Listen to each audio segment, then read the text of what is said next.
All right, this is Chelsea Chambers with Dispatch Dashboard, and I wanted to put a message out there.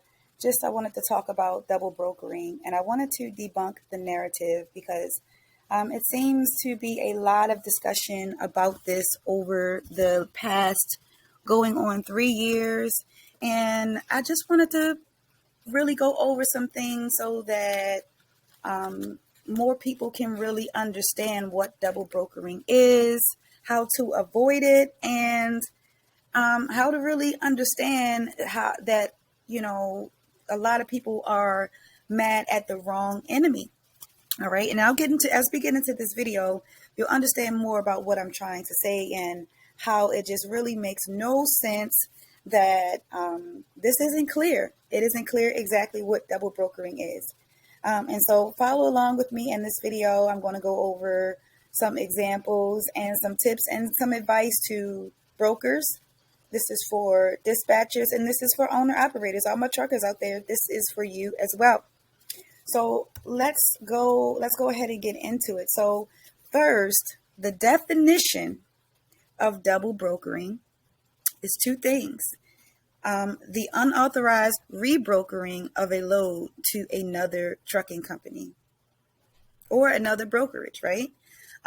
Or it happens when a carrier or another broker tenders a load and then reassigns the load to another carrier. All right, so a lot of people are probably like, okay, what exactly does that mean? Well, let's get into some keywords, okay? Keyword number one is tender. Okay, a tender, let's go back. A tender is a formal proposal or retrieval request issued by a broker to a motor carrier via rate confirmation. Okay, I'll read that again.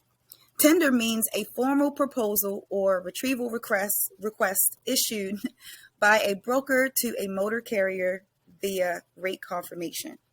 So what that means is in order for the load to be tendered, a rate confirmation has to be executed. That means that it has to be issued and signed and returned. Okay. The next keyword is assign, right? Assign means the transfer. Let's go back. My screen's moving too fast for me.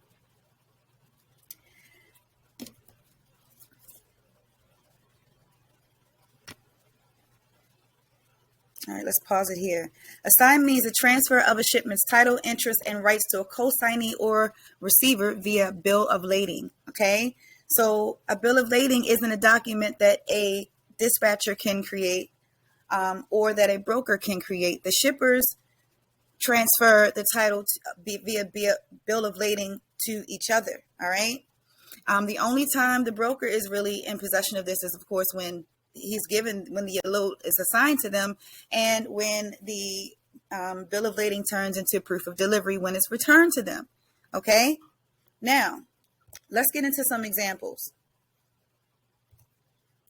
All right.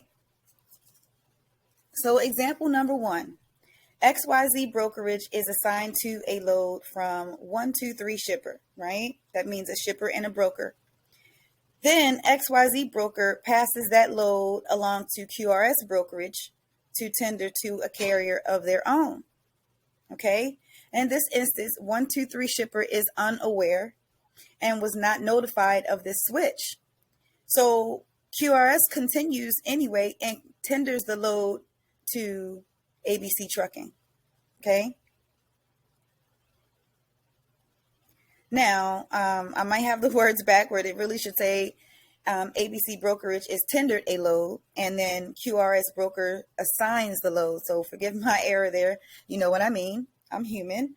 But let's get back into it. ABC Trucking notices that QRS brokerage is assigned on the rate confirmation instead of XYZ broker. So remember, ABC Trucking thinks that he's working with QRS brokerage, but ABC brokerage is on the rate confirmation and not, QRS brokerage is assigned and not ABC Trucking. XYZ broker. So that is a red flag.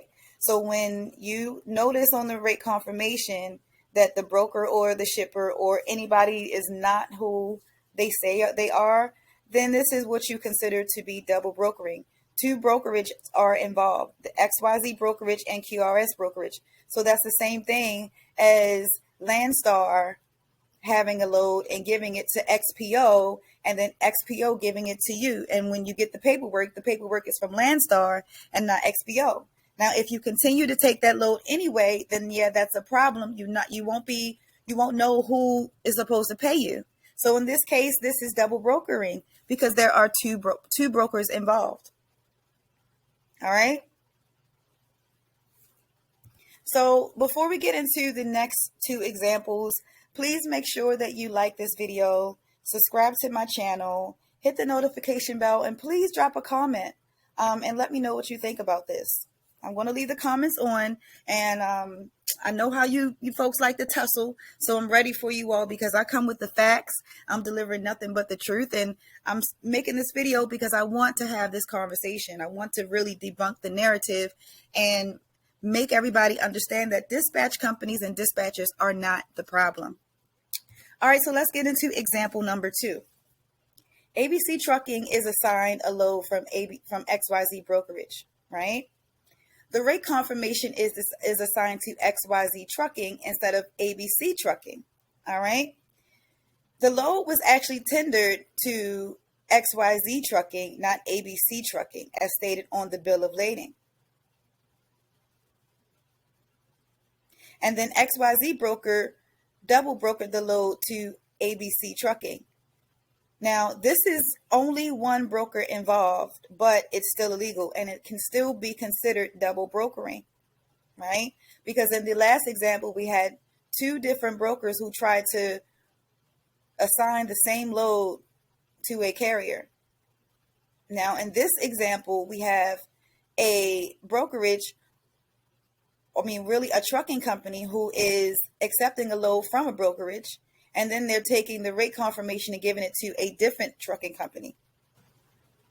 This is illegal, but it is considered double brokering. So this is where a lot of dispatchers are, and even trucking companies make this mistake as well. And in my course, I teach you how to avoid running into this issue.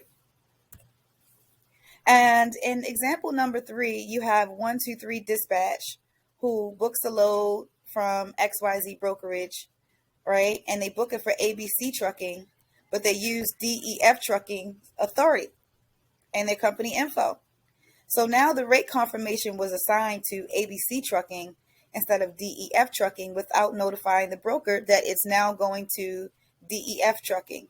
Now what happens is the brokerage needs to be able to verify DEF Trucking, and they have to get approved with them as well. So you can't just send a load from a broker to a carrier without getting them approved from the broker. So this is where it becomes illegal. This is unauthorized and it is unethical. Okay. So in this case, if ABC Trucking moves the load, DEF Trucking will be responsible and they will more than likely receive payment for this load. Now, again, in this instance, only one broker is involved, but this is illegal. This is unauthorized and it is unethical. So, double brokering, let's really get into what it really means, all right? It occurs when a freight broker is assigned to a shipment and then gives it to another freight broker without telling the customer, which is the shipper. It is part of the regulations that a shipper is aware of who they are contracting with for their shipper, right? So even when the shipper assigns or tenders a load to a broker, the broker has to let the shipper know what trucking company is moving their shipment.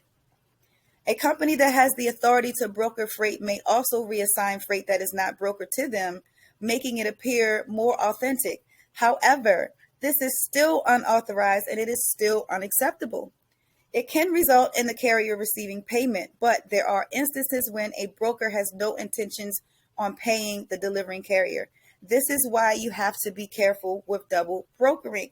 And it happens, but it happens more so with the brokers than with the dispatchers. Let's get into it some more. The U.S. government has taken steps to define the Transportation brokers' role in an act of transportation.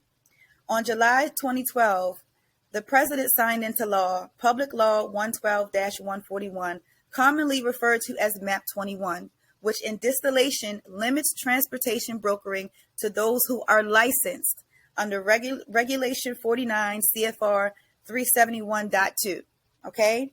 Motor carriers are barred from brokering freight they are in possession of and legally bound to pick up and deliver on their own equipment. So, if a motor carrier accepts a load from a broker, you cannot then take that load and give it to another carrier. Now, if this carrier is leased on to your company legally, then that's different. But if you are ABC Trucking and you're accepting the rate confirmation and sending it back, and then you're giving it to DEF Trucking, you're wrong. And I'm here to tell you. All right.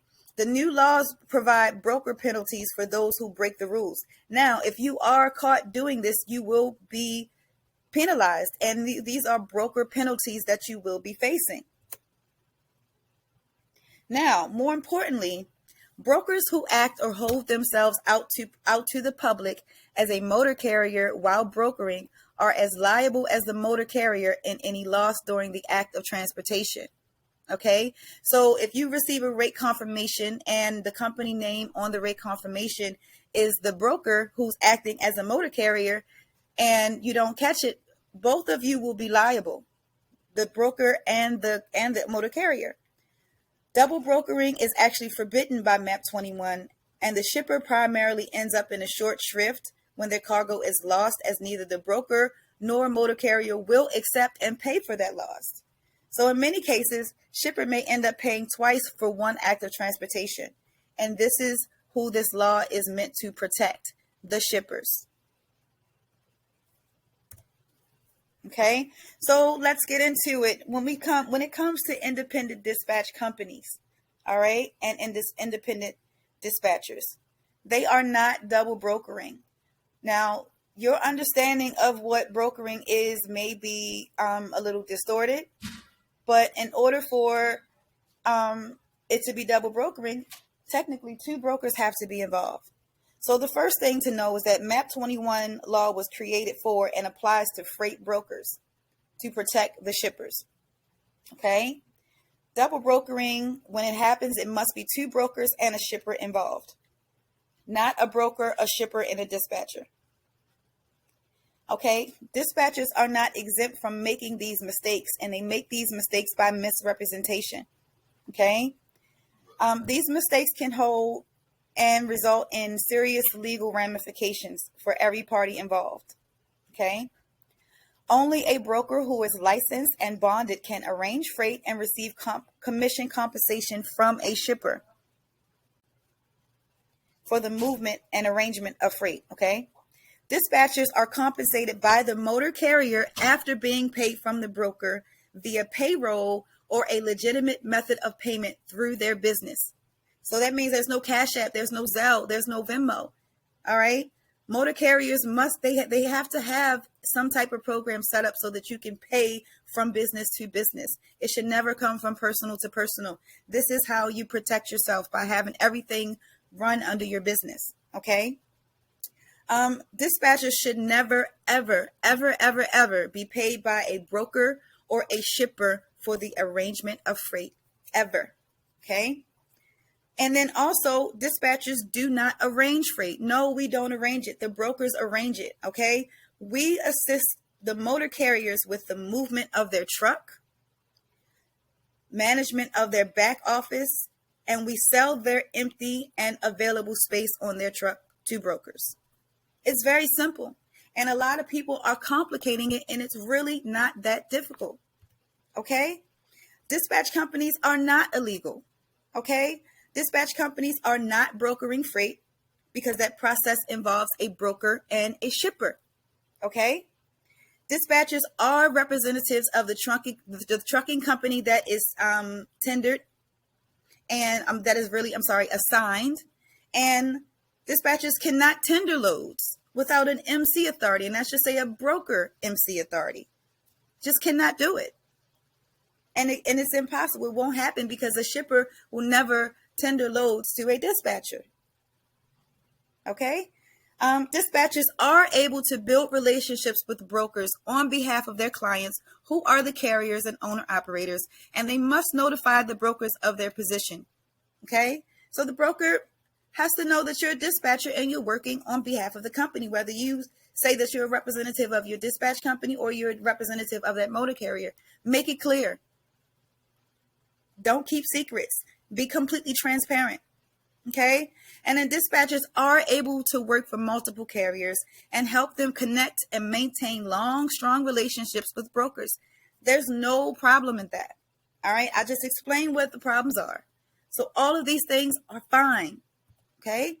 But I will say this, that scams do exist.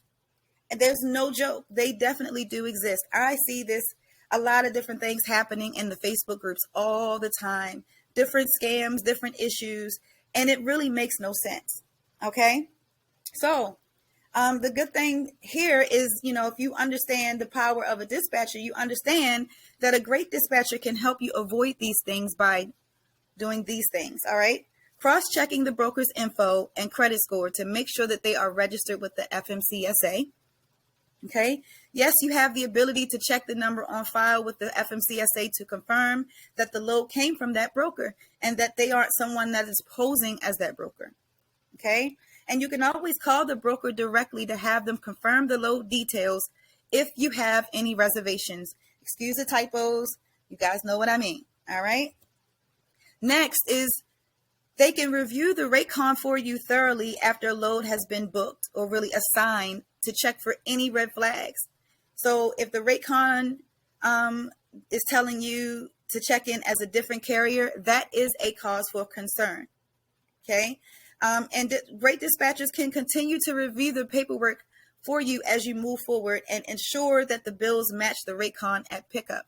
All right. And this is something that you can do as a carrier too. If you don't have a dispatcher, this is how you know that you aren't being, because a lot of times a carrier can be a victim of double brokering without a dispatcher even being involved. So that tells you one thing. Dispatchers aren't responsible for this. Let's continue. Okay, unusually high rates are indicative of a predatory load, as are demands that proof of deliveries are sent to arbitrary emails immediately upon delivery. So if anything seems suspicious on how you're supposed to return the the POD or the BOL, you want to make sure you investigate all of that before you move the freight, before you even load the truck. So this is something that a great dispatcher is supposed to do each and every time. Okay. It's not that complicated, I promise. Okay. Next up, great dispatchers can help avoid this by building good relationships with brokers.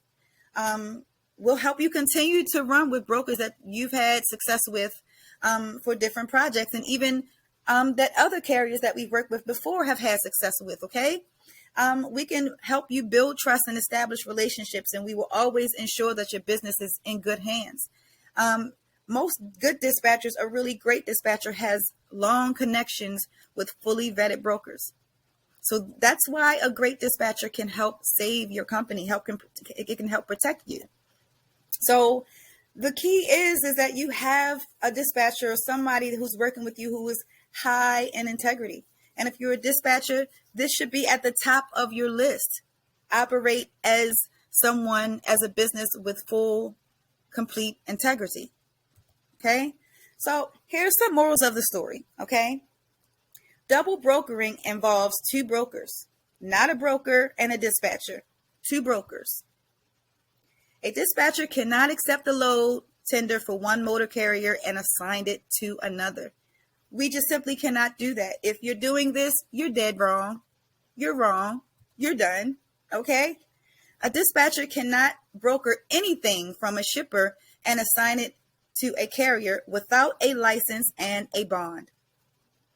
Okay? A dispatcher is not brokering, tendering, or assigning brokered freight from load boards. That is dead wrong. If this is what you think dispatchers do, you really need to do your research. This is not what we do. A dispatcher searches and finds or already has connections to brokers of tendered freight who can assign to motor carriers, not the dispatcher. Okay? A dispatcher cannot be assigned freight because we don't have motor carrier authority. All right. A motor carrier can use his own connections, book their own freight from brokers and load boards, and still hire a dispatcher to dispatch and handle their back office operations for them. You decide what type of dispatcher you need, what type of dispatch support you need. Okay?